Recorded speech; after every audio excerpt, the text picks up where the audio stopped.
لله رب العالمين والصلاة والسلام على أشرف الأنبياء والمرسلين سيدنا ونبينا ومولانا محمد صلى الله عليه وسلم. Assalamu alaikum wa rahmatullahi ta'ala wa barakatuh. Respected brothers and sisters in Islam, first we thank Allah subhanahu wa ta'ala once again. Allah has granted us the tawfiq and the ability to perform the Maghrib Salah wal Jama'ah. Alhamdulillah.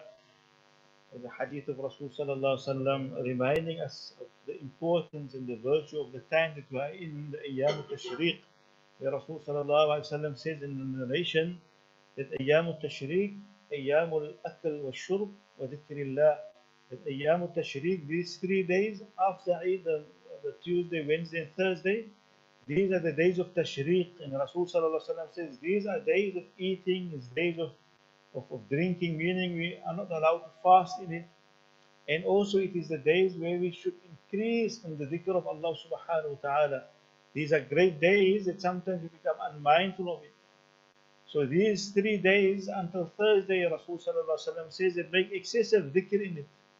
Make tahleel, la ilaha illallah, takbir, saying Allahu Akbar, istighfar, tasbih, subhanallah.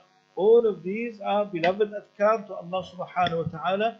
So we ask Allah to make us of those who will keep our tongues most with the dhikr of Allah subhanahu wa ta'ala. Amin Rabbil Alameen. This evening Imam Suyuti rahimahullah, he speaks about the chapter في قراءة القرآن للميت أو على القبر. The chapter regarding the recitation of the Quran for the deceased or on the graves or even visiting the grave. And he starts off the chapter by mentioning that indeed when it comes to reciting any portion of the Quran, as we normally say, Sali Thawab, we transfer the reward to the deceased. He said in this matter, majority of the ulama, they agree that it's valid, we can do that. There are some who have said it is not valid, like Imam Shafi'i rahimahullah, he was one of the scholars who said that a person cannot read Quran and transfer the reward to the deceased. Why? The ayah that he uses, وَأَلَّيْسَ لِلْإِنسَانِ إِلَّا مَا سَعَى, that every person will only achieve and only get what he is strive for in this dunya. So if you never done anything, you have never read Quran, if you have read Quran, you will get the reward of that what you have read. But you cannot get the reward of the Quran that someone else is reading on behalf of you. And but as you've mentioned, majority of ulama, they've argued this point, and many of them, as mentioned, and many of the ulama has argued the point. They say that Allah subhanahu wa ta'ala speaks in the Quran in Surah Tur. Allah subhanahu wa ta'ala mentions وَالَّذِينَ آمَنُوا وَاتَّبَعَتْهُمْ ذُرِّيَّتُهُمْ بِإِيمَانٍ أَلْحَقْنَاهُمْ ذُرِّيَّتَهُمْ. Allah subhanahu wa ta'ala speaks about on the day of Qiyamah when people will be in Jannah and the parents will be experiencing the best of Jannah. For example, they will be in Jannah to Firdaus, the high Jannah. And then Allah subhanahu wa ta'ala, because of the yearning of the parent for their children, because for those who are in a lower Jannah, they cannot visit those in a higher Jannah. But because of the yearning of the parent in Jannah for the children, even though they're in a lower Jannah, Allah will make it such that you will be on the same Jannah. Just to please the parent. Just to please the parent, this is in the Quran. So the ulama says that, yeah, we find أُدْخِلَ الْأَبْنَاءُ الْجَنَّةَ بِالصَّلَاحِ آبَاءِ. That here we find the children enter a higher Jannah because of the piety of the parents. So the righteous deeds of the parents benefited the children in Jannah. So likewise, the good deed that is done, the reward, it can be transferred to the person and they will benefit. And the ulama is given the different opinions and arguments. And as majority of the ulama has mentioned, there's nothing wrong with a person reading Quran and he transferred the reward to his beloved mother or father or brother or a friend who is passed on. And also, they've mentioned the ulama, Imam Suyuti rahimahullah, they mentioned that the ulama has made qiyas, an analogy, where they say, على ما تقدم من الدعاء والصدقة. That how in the previous ahadith Rasulullah spoke, we did the chapter where Rasulullah speaks about that when a person makes dua, when a person makes a sadaqah, when a person makes a charity, when a person ties and spend time with his relatives and strengthen the family bond, all of that benefits the deceased parent or deceased. So how can the tilawah of the Quran not be of benefit, and how can the reward of the Quran not benefit the deceased? How will you not be able to benefit from the reward of the recitation of the Quran, of his children maybe reading Quran on behalf and wanting the reward for their father? Definitely they will experience the benefit of it, like how when they make charity and do good deeds on behalf of them. And also a beautiful story, Imam al-Qurtubi rahimahullah, he mentioned in his book At-Tadhkirah, where he speaks about Sheikh Izzuddin ibn Abd salam. He was a great Shafi scholar.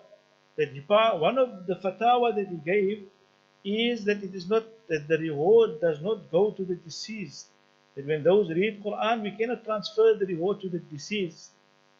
فَلَمَّا تُوفِيَ, and the story mentioned, Imam Qurtubi mentions, when he passed away, رَأَى بَعْضُ أَصْحَابِهِ فَقَالَ لَهُ. So some of the students of Izzuddin ibn Abd salam, they dreamt, they saw him in a dream, and they say to the teacher, إِنَّكَ كُنْتَ تَقُولُ, oh our beloved teacher, you used to give the fatwa and you used to say that the reward doesn't reach the dead person when Quran is being recited for him. فَكَيْفَ الْأَمْرُ? What is the reality of that? What is the reality of the matter? And then the teacher replied, he says, كُنْتُ أَقُولُ ذَلِكَ فِي الدَّارِ الدُّنْيَا. He said, oh my students, I used to say this in this dunya. I used to say that in this dunya. وَالْآنْ فَقَدْ رَجَعْتُ عَنْهُ. But now that I'm in the akhirah, I'm in the grave, I retract my view. I retract my view. Why? Because now I see the virtue and the reward Allah gives to those when Quran is being recited on behalf of them. So the reward is great when a person recites Quran on behalf of a deceased parent or a deceased relative with the intention of Allah granted the Surah Yasin or Surah Mulk be a means of ease for that person. Imam al-Nawawi rahimah also in Majmu' mentions that it is mustahab لزائر القبور أن يقرأ ما تيسر من القرآن. That when we visit the graveyard, it says it is mustahab for the one visiting when he enters the graveyard that he recites anything from the Quran that is easy for him. So we've memorized maybe the last 10 surahs of Amma Juz, Surah Al-Fatiha, Ayatul Kurs, we know, Lillahi, we know. He said, mustahab to read Lillahi ma fi sama, read Ayatul Kurs, read the Quls at the Maqbara and make dua that Allah must transfer the reward. And he mentioned that whoever lies in that qabr buried, they will benefit from this Quran. So when we go to the Maqbara, it even says, Imam Nawawi, in khatamul Quran ala al-qabr kana afdal. But if you find yourself that you're busy reading a full khatam of Quran, and you're now going to complete the khatam on a Thursday, whatever day it might be, he says it is even better for you to go to the Maqbara and go read and finish the khatam there. Go to the Maqbara, if you read the khatam on behalf of your parents, go finish the khatam there, and after that, he says, after that, then you make dua. That is even best. That is the best thing to do. So reading Quran, finishing a Quran at the Maqbara, the deceased who you made the intention for, they will benefit, and not only them, the entire people who's buried there, even they will receive hasanat from it. They will receive hasanat. That's why whenever we visit the grave, we must always make intention, like I mentioned before. Also, don't only make dua, Allah maghfir li walidayya, oh Allah forgive my parents. Rather say, oh Allah, after you make dua for that individual, for your father or mother, also make dua, oh Allah, for the general people of this maqbara, whoever is buried here. Let them all benefit. And definitely they will receive the reward. Because the reality is, there's very few.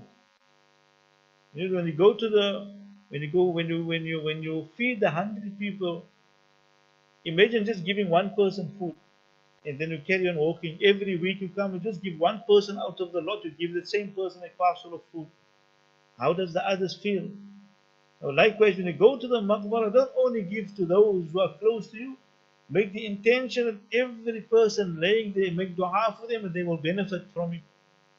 And also, we end up with the hadith where the author brings about the special recitation, Man dakhala al-maqabir faqara'a surah Yasin. Whoever enters the grave and he recites surah Yasin for the deceased, khuffifa anhum.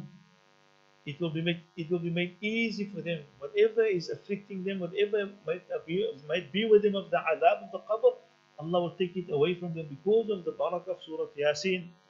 And also he mentioned in the narration where we find that many times beautiful, interesting, he mentions also the dalil many scholars have taken that how the Quran that's being recited will benefit the deceased. He says the hadith where Rasulullah passed by two people being punished in the grave. An authentic narration, two people being punished. The one was for ghiba and namima, for backbiting and speaking of others. And the other one was for being negligent in terms of how he relieve himself when he doesn't urine, number one. So those two people were punished in the grave. And Rasulullah sallallahu alaihi wasallam took a palm tree and he broke it and he planted it over these graves. And he said that as long as these branches are moist and there's life in it, the adhab will be made easy, it will be taken away because these branches, they make the tasbih of Allah. Every living creature make the tasbih. So when these things are placed, so the ulama mentioned, imagine if this is branches making tasbih. What about if a person, a Muslim comes and he reads Quran by the grave? Shouldn't he then benefit? So that's why majority of the ulama mentioned it when they're going to the maqbarah, when sitting at the grave, reciting Quran, that person will benefit. And some ulama is taken from the same hadith. Like many times we take and we see people put flowers on the grave. The intention should not be to beautify the grave. The ulama say rather instead of beautifying, take a small little tree or plant it on the grave. Plant it on the grave with the intention that, Ya Allah, this is a living tree, will make the tasbih. And for as long as this plant or the small tree is alive and growing, it will be a means of Allah taking away whatever might afflict the deceased in the grave. So the same hadith they've used. So here, my beloved brothers and sisters in Islam, we find the ulama has mentioned, taken from hadith of Rasul sallallahu alaihi wasallam, taken from the Quran, that the deceased, that while we are alive, we can benefit them through the righteous deeds that we do. Don't let us become stingy. Read regularly Quran, regularly do good deeds with the intention of Allah grant this reward to my mother, to my father, to my brother with passed on. So we ask Allah subhanahu wa ta'ala to grant us the tawfiq and understanding. Wa akhiru da'wana alhamdulillahi rabbil alamin.